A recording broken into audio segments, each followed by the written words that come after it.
Ayo cepat, keringkan badan lalu mandi. Jangan main bola sampai terlalu malam.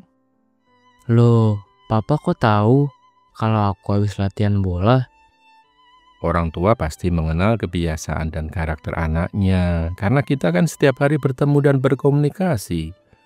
Untuk menjadi orang Kristen, juga harus senantiasa memelihara hubungan yang baik dengan Allah. Teman-teman, kita bersyukur walau kita ini cuma ciptaan, namun diberi anugerah untuk mengenal Tuhan. Bahkan kita dianggap sebagai ahli waris janji-janjinya. Melalui renungan firman Tuhan mengenai peristiwa di suatu hari Minggu kelabu. Namun, akan segera diubahkan oleh suatu peristiwa yang mengubah sejarah dunia. Anak-anak, dengan sikap hormat, kita sambut firman-Nya. Adik-adik, kita melanjutkan petualangan kita dalam kerajaan Allah. Sebelumnya, mari kita berdoa. Kita mohon berkat Tuhan di dalam doa. Kami bersyukur ya Tuhan, karena Engkau berkenan menganugerahkan kesempatan untuk sekali lagi kami belajar akan firman Tuhan. Bapa di surga, nyatakanlah kebenaran firman Tuhan bagi kami. Nyatakanlah isi hati Tuhan bagi kami, dan buatlah kami mengerti apa menjadi maksud Tuhan, supaya kami boleh merespon dengan tepat kebenaran firman-Mu. Terima kasih ya Bapa. Dalam nama Tuhan Yesus kami berdoa. Amin.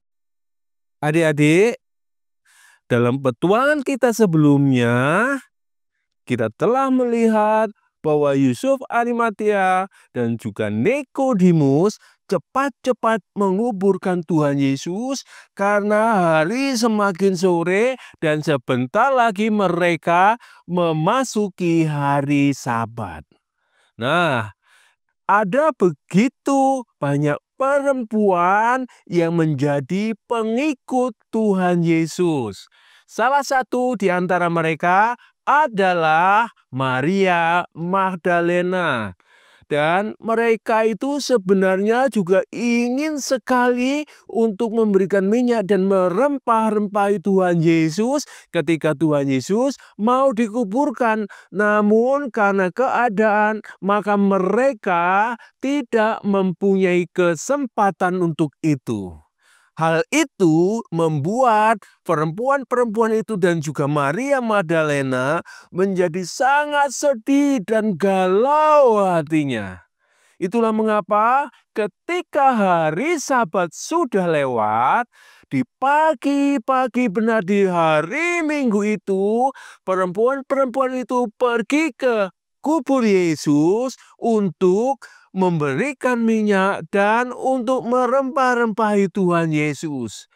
Dan mereka pergi ke sana bersama-sama. Tetapi ketika mereka sampai di kubur Tuhan Yesus, betapa terkejutnya mereka. Loh, kubur sudah terbuka.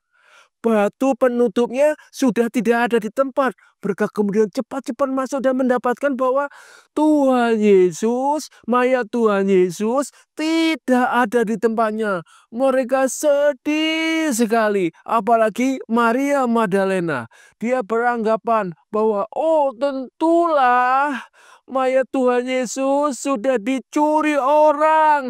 Dan aku tidak tahu di mana mereka meletakkan mayat Tuhan Yesus. Adik-adik, tanpa pikir panjang, tanpa melihat lebih dalam, maka Maria Magdalena cepat-cepat kembali ke Yerusalem untuk mengabarkan hal ini kepada Petrus dan kepada Yohanes. Ketika Maria Magdalena sampai kepada mereka, kemudian Maria Magdalena berkata kepada mereka, "Mayat Tuhan sudah dicuri. Aku tidak tahu di mana mereka meletakkannya." Adik-adik, Maria Magdalena sangat sedih dan sangat galau hatinya. Tetapi sebenarnya siapakah Maria Magdalena ini? Maria Magdalena adalah seorang perempuan yang pernah ditolong oleh Tuhan Yesus. Ditolong dalam hal apa? Maria Magdalena dulu sempat kerasukan oleh 7 roh jahat. 7 roh jahat, adik-adik. Jadi pada waktu itu hidup Maria Magdalena sangat-sangat berada dalam keadaan bahaya karena dikuasai oleh roh-roh jahat itu.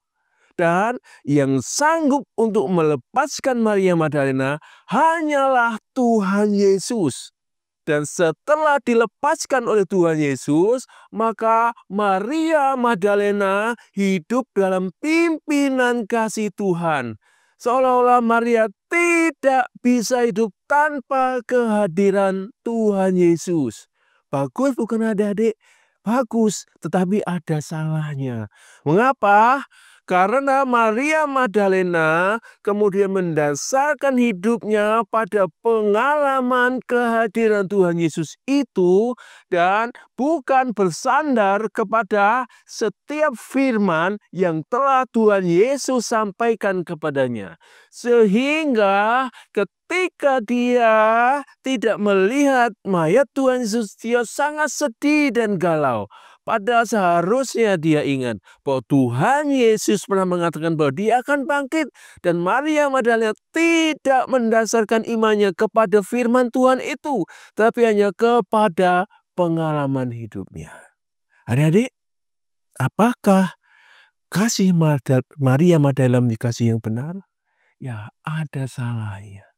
Karena tidak mengenal sumber kasih yaitu Tuhan Yesus Kristus. Tetapi apakah dengan demikian Tuhan Yesus membuang Maria Magdalena? Tidak, adik-adik. Maria Magdalena dan Tuhan Yesus mempunyai ikatan yang begitu kuat. Buktinya Maria Magdalena berada di kubur Tuhan Yesus. Mengapa demikian? Karena kasih dari Tuhan Yesus memanggil Maria Magdalena untuk tetap datang kepada dia. Walaupun Maria Magdalena itu tidak mengenal kasih Tuhan dengan sempurna, tapi dia mencari kasih itu dan terus mencari kasih itu, dan Tuhan akan memimpin dia satu demi satu sehingga nantinya Maria Magdalena mengenal kasih Tuhan dengan benar. Bukankah demikian juga kasih Tuhan Yesus dalam hidup kita, adik-adik? Hanya oleh kasih-Nya saja, maka kita mempunyai kesempatan untuk datang kepada Tuhan Yesus, untuk mencari Dia. Walaupun mungkin kita belum tahu secara benar seperti apa kasih Tuhan, tetapi kasih Tuhan itu mendorong kita, memanggil kita untuk mencari Dia. Adik-adik, biarlah kita menjadi orang-orang yang bersyukur kepada Tuhan. Mengapa? Karena kasih Kristus hidup di dalam hati kita. Dan kasih itu yang menuntun kita. Walaupun kita belum mempunyai pengenalan yang sempurna akan Tuhan. Tetapi kasih Kristus itu yang akan menuntun langkah demi langkah. Sehingga kita boleh mengenal kasih-Nya lebih baik dan lebih baik dan lebih baik. Dan kita dibentuk untuk menjadi semakin serupa dengan Dia. Kiranya pertolongan kita boleh memberkati kita. Amin. Mari kita berdoa. Bapa di surga, kami bersyukur, kami berterima kasih kepada Tuhan. Karena Engkau mempunyai kasih yang begitu dalam, begitu agung, begitu murni, begitu sempurna. Sehingga kami ya Tuhan, orang-orang yang sering kali mendukakan hati Tuhan, tetap beroleh panggilan oleh kasih Tuhan. Sehingga kami mempunyai kerinduan untuk mengenal kasih-Mu lebih dalam dan lebih dalam. Biarlah Engkau menyatakan kasih-Mu kepada kami ya Tuhan, sehingga kami boleh mengenal kasih-Mu lebih baik, sehingga kami boleh mengasihi Engkau dengan sungguh-sungguh, dan kami boleh mempersembahkan hidup kami untuk hormat dan kemuliaan nama Tuhan.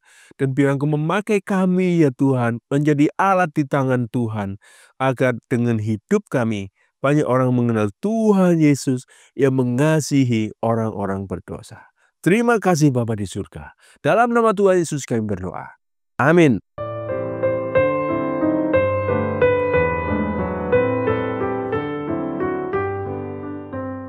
Teman-teman pasti paham bahwa seorang ibu yang melahirkan dan mengasuh anak sejak dilahirkan pasti paling mengerti anak kandungnya sendiri. Wah, pernyataanmu sangat tepat. Namun ketika hubungan ini terkait dengan kerajaan Allah, menjadi sangat berbeda. Maria tidak mengerti dengan jelas siapa Yesus sebenarnya, tapi hatinya dipenuhi rasa kasih yang sangat besar. Makanya, di pagi buta, tanpa terhalang oleh kengerian maut dan kubur, wanita-wanita yang mengasihi Kristus memanfaatkan kesempatan pertama untuk mengunjungi kubur Yesus. Berhubung hati perempuan itu berkabut, maka mereka tidak sadar bahwa kubur kosong merupakan berita sukacita karena membuktikan bahwa mayat Yesus yang dikunjunginya sudah bangkit.